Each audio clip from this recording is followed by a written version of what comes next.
Hello there and welcome back to some more Forza Horizon 4. Today we are taking a look at the DLC cars for week number 9, this time shining a spotlight on two British sports car manufacturers.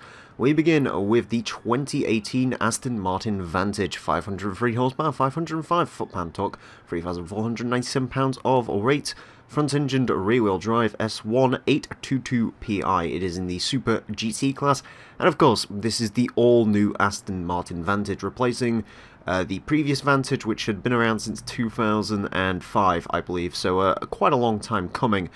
Gotta be perfectly honest, Aston Martins as of recently haven't really been my thing. It sort of started with DB11, which I don't think was a particularly good car.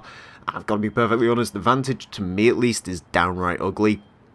I really don't like the sort of design language of the car at all. I really don't like the rear end, and the front end is iffy at best. The actual driving characteristics of the car is actually okay. This has got the AMG V8 in it from the GTS, and that's another rant I could go on. I'm not a particular fan of Aston Martins having turbocharged engines, and especially not outsourced Mercedes engines over their old sort of V12s and stuff like that, which granted they weren't fully Aston Martin engines, but you get my point. Not a huge fan of this car, but it is nice to see it in the game because it is a recent car. I don't think it's been in any other game as of yet, and yeah, it's a good addition to the game, but it's not a car which I personally like, but I can see sort of why it would be in the game. I've expressed this a couple of times with previous weeks as well. Next up, though, there's no real defense for this one. It's the ever-controversial 2014 McLaren 650S Spider, 641 horsepower, 500 foot-pound torque, 3,236 pounds of weight, mid-engined rear-wheel drive, S1 class, 873Pi. Yeah, this one is a pretty controversial car. First off, it is another case of a convertible version of a car being added to the game. We've seen this with the Gallardo Performante, the i8 Roadster. However, this one is especially egregious because the 650S Spider, when you actually drive this in the game world, it has the roof up.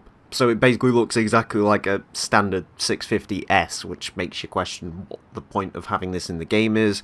And if you could get the McLaren license anyway, why would you not just put like the 675LT, which granted that isn't even that much of a relevant car anymore, but it would be better than this.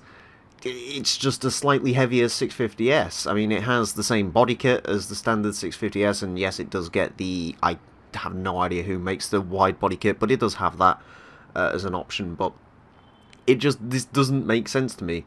Unless we're actually going to get an update where you can put the roofs up and down in the cars, which I think they've already said they're either looking at or they can't do. I can't quite remember which one they are, and granted, they're two entirely different scenarios, but I apologise, I can't actually remember what they said. I mean, you can do it in Forza Vista, but what's the point of this car? I mean, the only thing it really exists for, in my mind, is if you can't be bothered to buy the standard 650S, there you go. But why would you buy the standard 650S when you can buy the 720S, which is cheaper and more powerful and better looking and all the rest of it?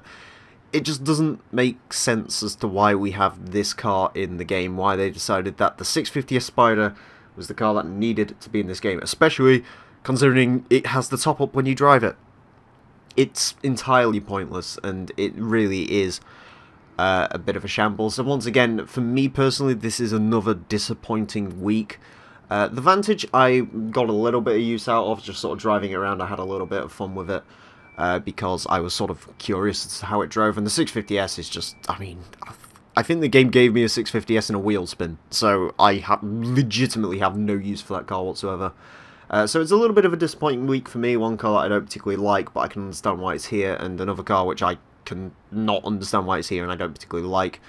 I hate to be negative in these videos, but man, the car pass stuff just isn't really tickling my pickle at the moment.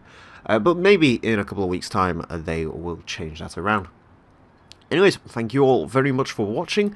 I apologise this is late once again. I really should cover these on time, and I promise you I'm going to do that starting next week. I say promise, it's my sort of promise, so don't count on it entirely, but hopefully.